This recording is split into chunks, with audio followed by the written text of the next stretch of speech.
Oh, oh man, I only got like 4 hours sleep last night. Well, I only got 3. Well, I say I got 4. I mean, I woke up a lot, so it was probably more like 2. Well, I had such vivid dreams. I don't feel like I've slept a wink.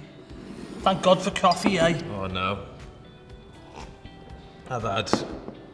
How many coffees have you had this morning then? 2. Only 2? I'm on me 4th. Yeah, well, I guess I'm a bit too hungover to drink coffee. Only went and polished off a bottle of wine last night, didn't I? Trying to get myself asleep. Yeah, me too. Oh, there he is. Morning, lads. How's it going? Both looking well? He's like Rip Van Winkle, this lad. He'd sleep on a washing line. Go on, just tell us what we want to know. You what? Listen up. You're going to tell us exactly what we want to know. Otherwise, my colleague here is going to get really cranky. How many hours sleep did you get? How much caffeine have you had? Have you got a hangover? What are you two on about? Just tell us! Oh, okay. Look, I had about 7 hours sleep on my first and last coffee of the day. I had a glass of wine last night, but I don't really feel like I've got a hangover. So, how did you do it? It's just routine, guys, I guess. Now, I used to have insomnia quite badly, and it was affecting my mood, making me more competitive and argumentative, and not very productive at work, to be honest. But then I cut out most of the caffeine, stopped drinking in the evenings, cut back on the smoking. Just got myself into a bit of a routine. After my nightly yoga practice, about half an hour before I go to bed, I make sure I'm not looking at my phone, listen to a podcast or something like that, take my usual medication, have a glass of water next to me, and just try and lie down in a room that's not too hot and allow my thoughts that come to me just to pass. It's weird, but it's changed my whole life, having my sleep in order. It's interesting, isn't it? Guys?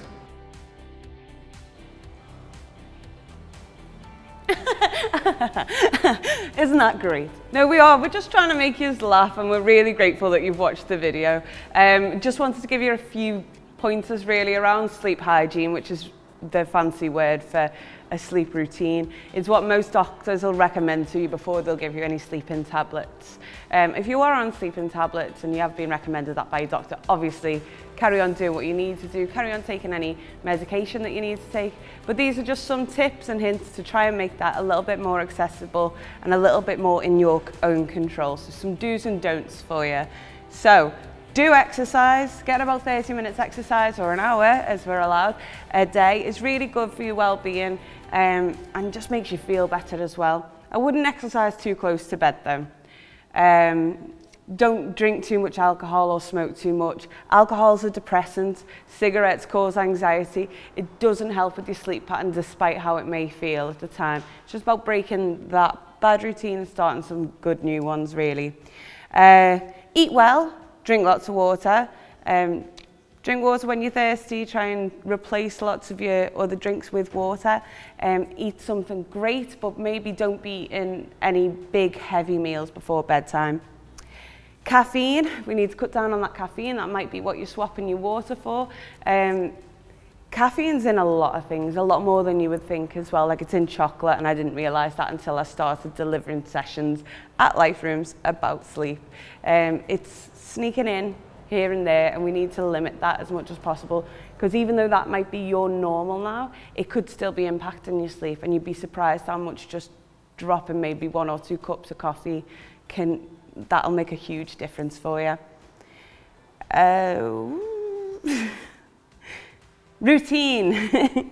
So yeah, you need to be building yourself a great sleep routine and keeping routine in your day as well. It can be easy when we're locked at home, just locked in our own beds all the time. We maybe get up late, go to sleep during the day, and we go to sleep at different times every night. We lose that routine and it impacts our body clock, it impacts the way that we think. Sleep is so important. So That being said, another don't for us is to keep away from screens too late at night. Lots of phones and laptops now have a filter that you can put on, and you don't even have to see that blue light anymore, so that can be helpful if you don't think you can part with your phone late at night. But if you can, try and keep it away for like an hour before bed, because that blue light in the screen really affects your sleep. Try and make it relaxing in your house. That hour that you give yourself with no screen time, do try and make it really relaxing. Make it smell nice, have a little bubble bath, treat yourself, take yourself on a little home date if you like. But mainly just keeping it so that it's nice and calm, treating yourself kindly and having a nice relaxing atmosphere. And maybe most importantly, don't beat yourself up. If you're lying there and you feel like you can't get to sleep, that's fine. Get up, do something for a few minutes and go back later. Maybe take 20 minutes out, but don't be sitting there telling yourself that it's, oh, I need to get to sleep, and counting the hours and the minutes till you have to be up again. You just take the time for you. Don't judge yourself too harshly, because that's actually often what keeps us awake. So those are our tips and tricks for having a good night's sleep, and I hope you enjoyed the sketch at the start. You guys are all wonderful. We miss seeing you face to face very much, but we hope that you're all staying well, staying home. I've been Michelle from the Life Rooms, and it's good night from me. Good night. Good night.